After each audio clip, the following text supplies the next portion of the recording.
नमस्कार साथियों, आप सभी लोगों को सादर प्रणाम। जैसा कि आप सभी लोग जानते हैं,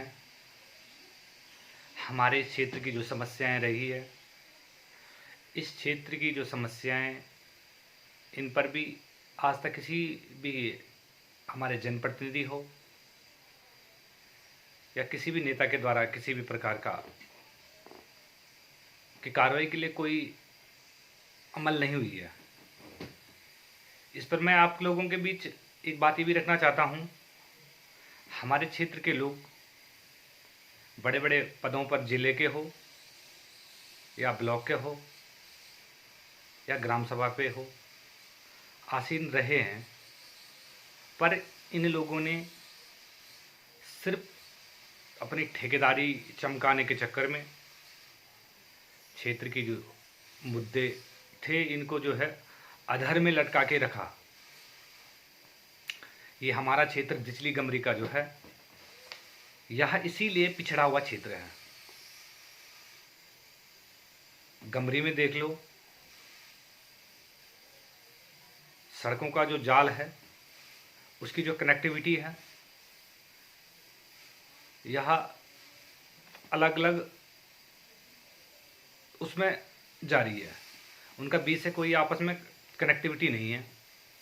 दिचली वाला क्षेत्र ही देख लो, जोगत वाला क्षेत्र रह गया ऊपर से, और नीचे हमारा मणि कुमराड़ा वाला गढ़वाल गाड़ वाला क्षेत्र अलग से रह गया। इसके आपस में कहीं कनेक्टिविटी नहीं है। जोगत से ही किसी व्यक्ति को अगर मणि कुमराड़ा या खाल से अगर आना हो तो कम से कम 2.5 घंटे या 2 घंटे का समय लगता है। पर जबकि हमारे जो क्षेत्र की मांग रही है, जिसका एस्टिमेट हमारा शासन स्तर पर भी लंबित है, जिस पर हमारे नेताओं के द्वारा जो आज तक वोट बैंक की बात की जाती थी कि हमारे लोगों ने वोट नहीं दिया, हमारे काम नहीं होंगे, तो मैं आपको भरोसा दिलाना चाहता हूं,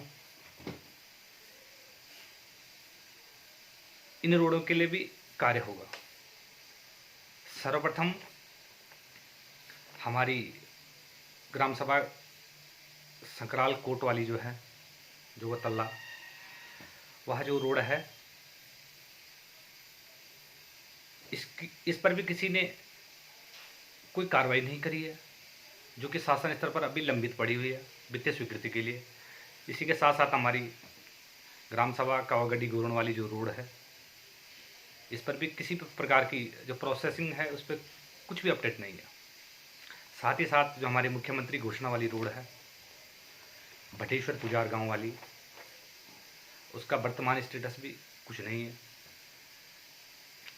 इसी के साथ साथ हमारी राजकीय इंटर कॉलेज खालसी संकराल वाली जो मोटर मार्ग है, इस पर भी जो हमारा एस्टिमेट है शासन स्तर पर लंबित है, किसी भी प्रकार की कोई कार्रवाई नहीं हुई है। इसी के साथ साथ हमारी जो माड़ वाली रोड है,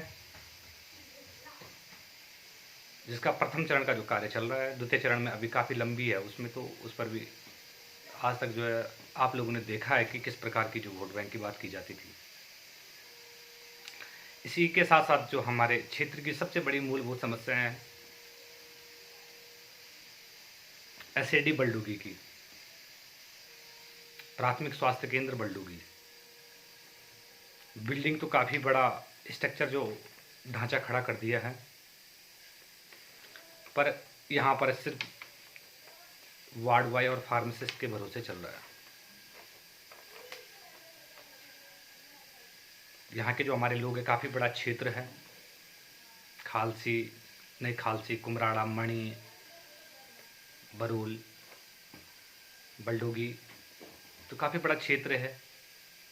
इस क्षेत्र की जो समस्याएं हैं कि यहाँ पर डॉक्टर की तैनाती हो। आज तक जो बड़ी बड़ी लंबी लंबी लिस्टें गिनी जाती थी, तो हमारी ये मूलभूत समस्याएं हैं, और हम इन कार्यों को करने के लिए अपने क्षेत्र के प्रतिनिधि या हमारे माननीय विधायक जी हो, सांसद जी हो, माननीय मंत्रीगण हो, उनके समक्ष इन विषयों को लेकर जाएंगे। मैं आपको भरोसा दिलाना चाहता हूं इन कार्यों को करने के लिए हम कटिबद्ध हैं। मैं उन लोगों में से नहीं हूँ कि हमें अपनी ठेकेदारी चमकानी है। क्षेत्र की जो समस्याएं हैं, उन समस्याओं को लड़ने के लिए ही जनप्रतिनिधि होते हैं। मुझे किसी भी एक व्यक्ति में आज तक यहाँ नहीं दिखा है कि यहाँ सिर्फ लोग अपने काम से ही मतलब रखते हैं, दूसरे से किसी को कोई मतलब नहीं है। ये हमारा आजकल जैसे चुनाव के दौरान हमने अन्य क्षेत्र देखे हैं, अच्छी सुविधाएं हैं, अच्छे सड़कों के जाल बने हुए हैं। इस क्षेत्र में सिर्फ लोगों की जो कानाफूसी की जाती थी कि कोई लोग हमारे साथ नहीं थे। हमारे क्षेत्र की जो समस्या होगी, निश्चित रूप से हम पूरा प्रयास करेंगे कि अपने क्षेत्र की जो हमारे समस्याओं का जो बड़ा अंबार है, इनका निदान करने के लिए शासन स्तर हो या जिला स्तर हो, हम इन कार्यों को करने के लिए हमेशा अग्रसर रहेंगे साथियों।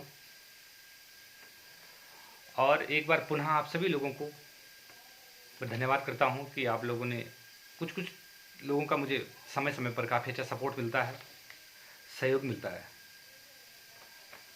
तो साथियों, अब मैं भरोसा भी करता हूं कि और आपसे अपेक्षा रखता हूं कि आप लोगों का सहयोग ही हमारी ताकत है, और उम्मीद करता हूं कि आप लोग हमारा साथ दें। इन समस्याओं के लिए हम ज़रूर अपनी समस्याओं को रखेंगे ताकि क्षेत्र की जो ये बड़े मुद्दे हैं, इनमें आसानी हो।